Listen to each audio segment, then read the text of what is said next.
This is But Why, a podcast for curious kids from Vermont Public. I'm Jane Lindholm.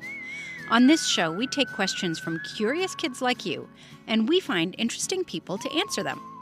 Going through all your amazing questions really makes me hungry, and so today we're going to give in to temptation and grab a bite to eat. The food we're going to be talking about is something a lot of kids love. And adults love it too. So much so that this food might be aiming for world domination. We're talking about pizza. Do you think pizza could be the world's most popular food? We can't find any stats to prove it, but judging by how many people rank pizza among their favorite things to eat, it seems at least possible. You can get pizza in almost every country in the world in one form or another, and different cultures and communities take advantage of local ingredients to really make pizza their own. What's your favorite kind of pizza? While pizza may have originated in Italy, New York was one of the first places in the United States that pizza became popular. So we thought we'd put your pizza questions to a well-known New York pizza chef and get some answers. My name is Frank Pinello, and I'm the owner and operator of Best Pizza in Williamsburg, which basically means I'm in charge of all of the jobs at the pizzeria. Do you make pizza ever? I make a lot of pizza, and pretty often, but not as often as I used to make pizza. So in the first 4-6 years of us being open, I made every pizza here every day. So we would open at 11 o'clock in the morning, close at 12 o'clock at night, and there was only 3 of us. So I was the guy making all the pizza for everyone to eat. And as we started to grow and the pizzeria started to, become more notable and we got some good reviews, we got busier and I was able to hire some really great staff. So now I have some really great pizza makers and young cooks in the kitchen. In addition to making pizza, Frank is also a video star. He hosted an online show called The Pizza Show for Vice, so he's used to talking about this kind of stuff. Hi, I'm Belle. I'm 5 years old. I live in Wisconsin, and my question is, how do you make pizza dough?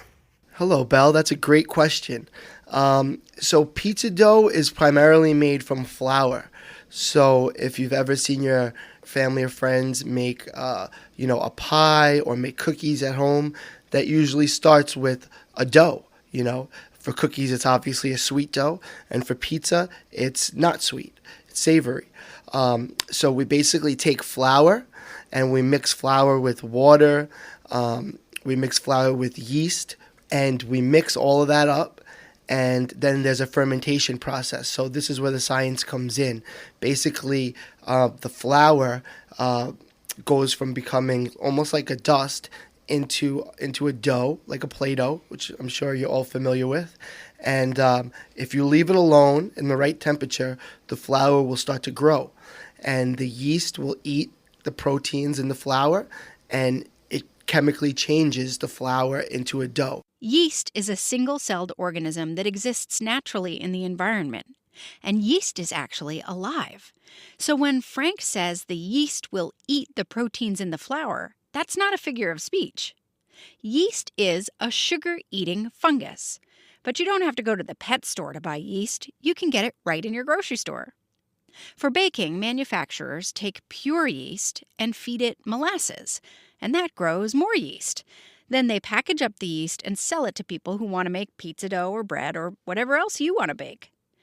Before we could buy yeast in the stores, people used the natural yeast in the environment. If you combine flour and water and let it sit in a warm spot, the yeast from the air, or already present on the flour, starts to feed off the sugar once the flour gets wet, and that grows more yeast. If you've ever heard someone talking about their sourdough starter, that's what they mean, letting the yeast grow and multiply so they can then add that starter, that yeast, to their bread dough. But why would you want yeast in your dough? Yeast is a rising agent or an ingredient that you use to help rise the dough. The yeasts are almost like these small little friends that you have that eat up the dough and help break down the proteins and the glutens. So in other words, if the yeast does its job and breaks down the dough, then when you have the pizza at home, it's a lot easier for you to chew the pizza, and then it's a lot easier for your stomach to digest. And that's something that helps a lot of us out because it could be tough to digest a big ball of gluten otherwise. When yeast is breaking down that gluten, it eats the sugar and breathes out carbon dioxide, and that makes bubbles in the dough, and the dough starts to rise with all those bubbles. When you bake the dough, those bubbles get trapped, and the finished pizza crust or slice of bread is fluffy and airy, not hard and chewy. Hi, my name is Ariel. I'm 7 years old, and I live in Long Island, New York. And my question is, how do gluten-free foods rise? Because my best friend is gluten-free. Ariel from Rhode Island, that's a great question. So the gluten-free doesn't have gluten in it. Obviously, it's in the name, gluten-free. So rather than using flour from wheat, you have to use flours from different items like rice or tapioca. And those are different flours that come from different ingredients, and they don't have the same makeup as wheat flour does. So in order to get a nice gluten-free dough, we have to add some other interesting products. And what we do here at Best Pizza is we make our own gluten-free dough. It's from 10 different flours. Some of the ingredients are, brown rice flour, regular rice flour, tapioca flour, and we add in something called xanthan gum. And xanthan gum is an ingredient that you see all over the world in all different types of foods, and it helps bind the flour. So when we make our gluten-free dough, we're able to get a little bit of a rise out of it, so people that have celiac or are gluten-free, so they could enjoy pizza as well. We've definitely established that pizza starts with dough, but so do a lot of other things. What makes pizza pizza? Let's establish a baseline. Most people agree that pizza is basically a flat bread dough covered with some kind of toppings that is then baked. But how thick the dough is, how much crust is free and clear of the toppings, and what those toppings actually are depends on where you live and what you like. And some people have pretty strong opinions about what kind of pizza is best. There's a lot of debate over which style of pizza is best. There's thin crust, there's thick crust, there's deep dish. What kind of pizza do you make? What we make here at Best Pizza and what we're known for is New York style pizza. And although pizza was invented in Italy, I would like to say that here in New York we perfected it. So what's special about New York style pizza? Over the years, as the Italian immigrants came to New York around the turn of the century, the early 1900s, up until today, pizza has been made and has been embraced by America, very much so. So the New York style was born out of necessity. It was a very inexpensive way to feed people. A lot of the bakeries in and around New York are now pizzerias, including mine. So where we are right now is at Best Pizza in Williamsburg, Brooklyn, and we have a big old 100-year-old oven that used to be a baker oven, and it was used to feed a lot of the factory workers on the water. And once those factories started getting converted into apartments and so on, they changed from being just a bakery into a pizzeria, which became really the more popular food at the time. Frank grew up enjoying pizza, but how did he go from a pizza eater to a pizza chef? I come from a family of immigrants. My father came here from Sicily, and my mother's two sisters were born in Sicily. My mother was born here, so I grew up in a family that all spoke Sicilian and Italian, but they also were very amazing cooks. They didn't do it for a living. None of my relatives owned restaurants, but they cooked like they should have owned restaurants. So as a young boy, I spent a lot of time with my grandmother in the kitchen and with my grandfather cleaning vegetables and making sausage and teaching me a lot about food. And as I got older and started working in restaurants, I realized there was a connection, between my family and between this restaurant work. And I ended up working for a chef as I got a little bit older who went to the Culinary Institute of America, which is a French culinary school in the Hudson Valley, so a little bit upstate New York. And it's a beautiful campus, and it's a very strict school, almost like a military school, but for cooking. And that's really where I learned, the nuts and bolts of being a chef, understanding different cuisines like French cuisine, Japanese cuisine, Mexican cuisine, other than Italian food, which I grew up eating. So Frank got that rigorous training in how to be a chef, and he says he uses all of those tools still today, even though it might seem like pizza is a really easy thing to make. It is very simple. Pizza it's if you think about it, it's only 3 ingredients, it's the dough, it's the sauce, and the cheese.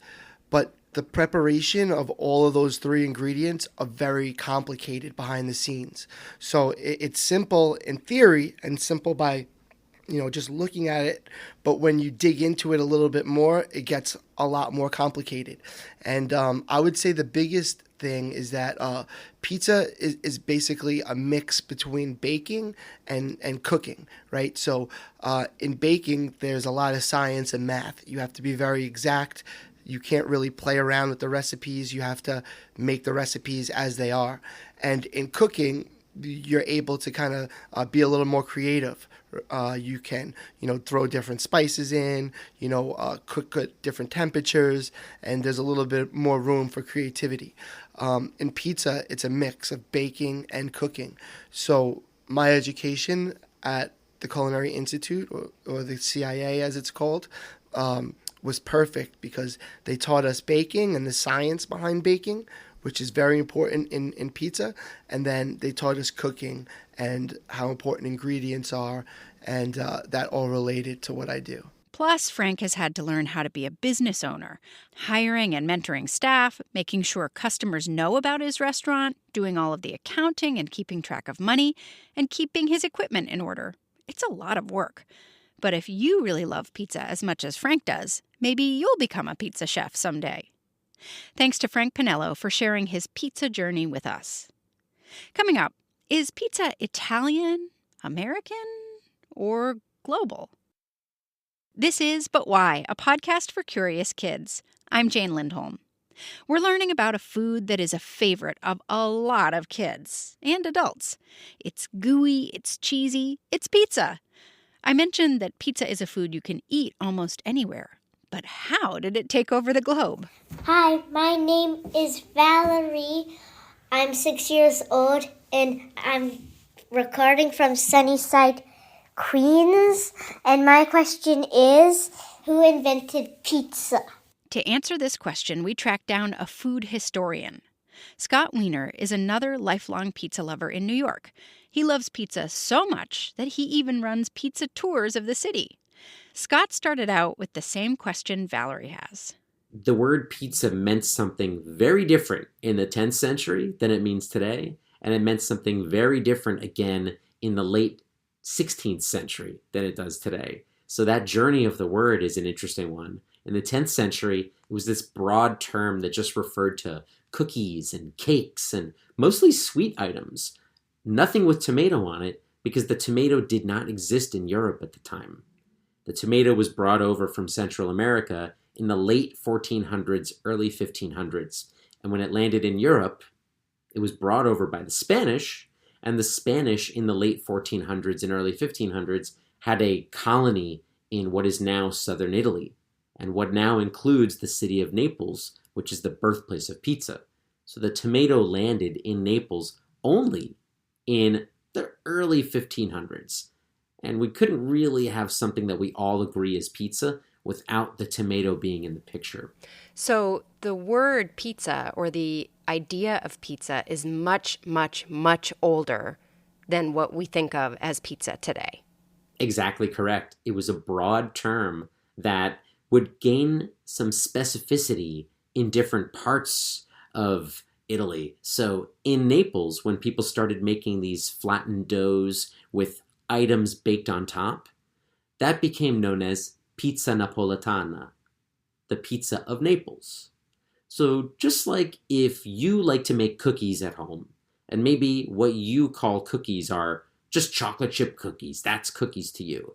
And then maybe you have a cousin who lives 1,000 miles away, and their standard cookie is a butter cookie with no chocolate chips, no brown sugar. Maybe it's something totally different. They're both cookies, but that's the broad term. We need some specificity. A butter cookie is different from a chocolate chip cookie, and that's why pizza napoletana is very different from, for instance, pizza siciliana, the Sicilian pizza. And so the term pizza is this broad word. And you need another word to help figure out, well, what exactly am I talking about? What version is this? So how did we get from pizza in Naples, Italy, to pizza in the United States? It's really interesting to follow the history of pizza because it's not like it started in Naples and then just spread outward. Naples is in the south of Italy. And if you go about 2 hours north of Naples, you find Rome. Very big city, did not have very much pizza until the early 1900s. And even then, it barely had any until the 1950s. So pizza did not spread around the rest of Italy, and that's because Neapolitans were the ones who made pizza, and it wasn't until Neapolitans left Naples that the pizza left with them.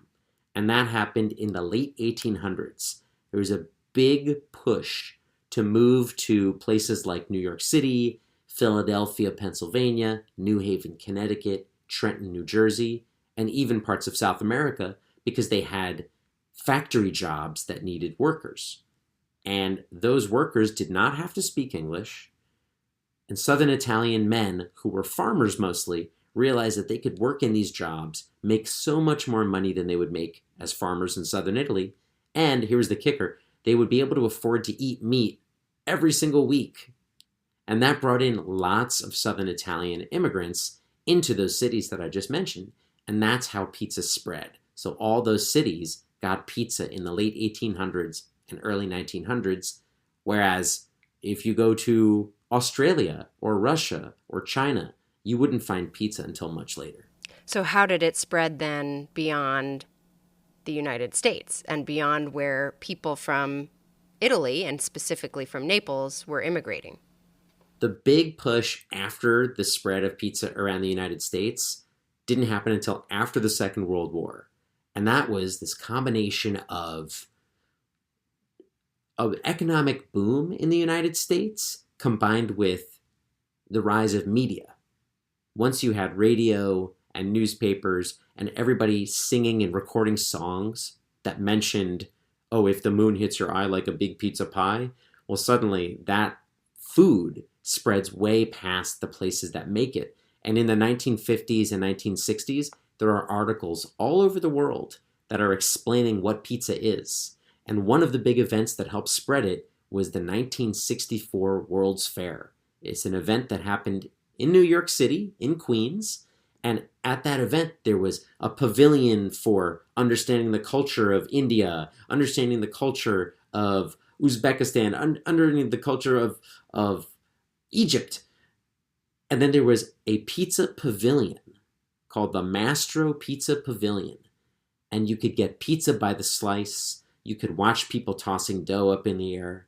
And this didn't just introduce pizza to people. It introduced the concept of pizzerias to people who might have wanted to open their own business.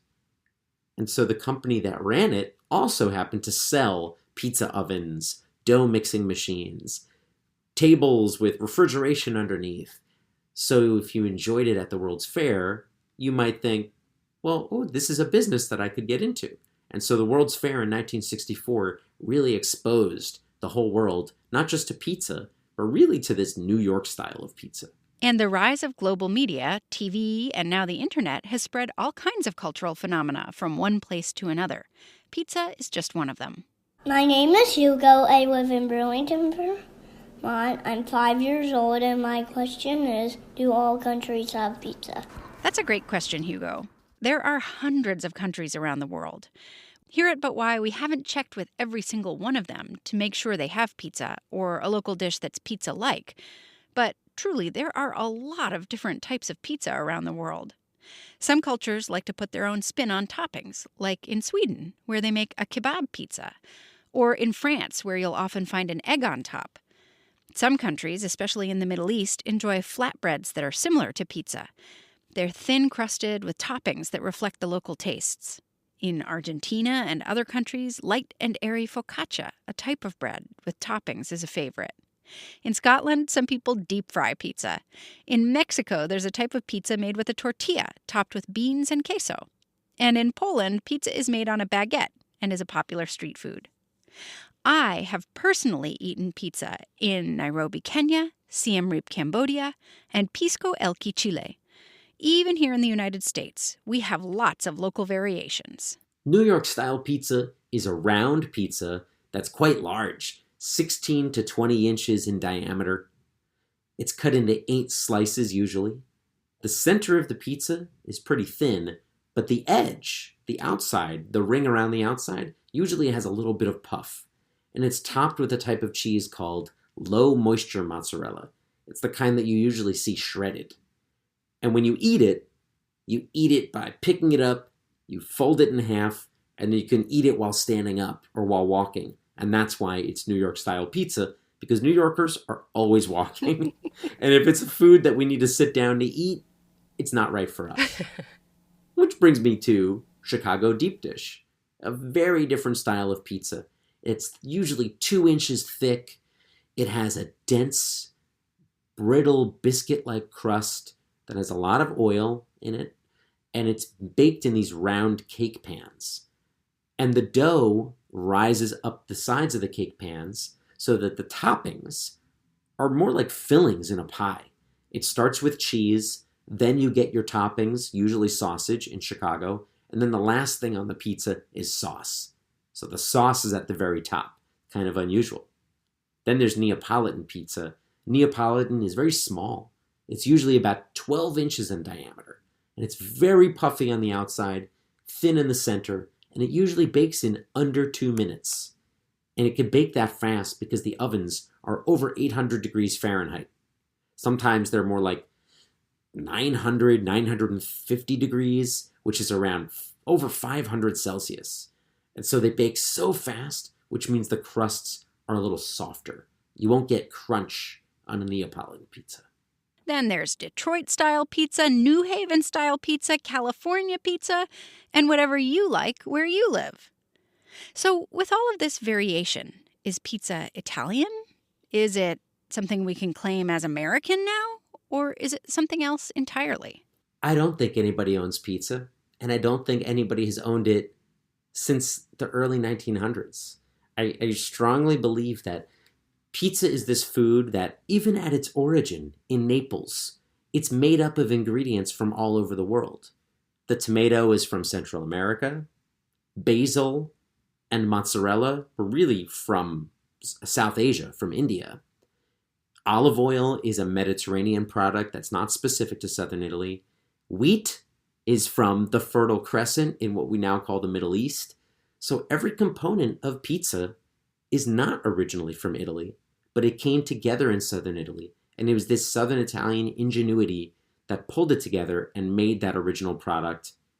But today, pizza has become everybody's.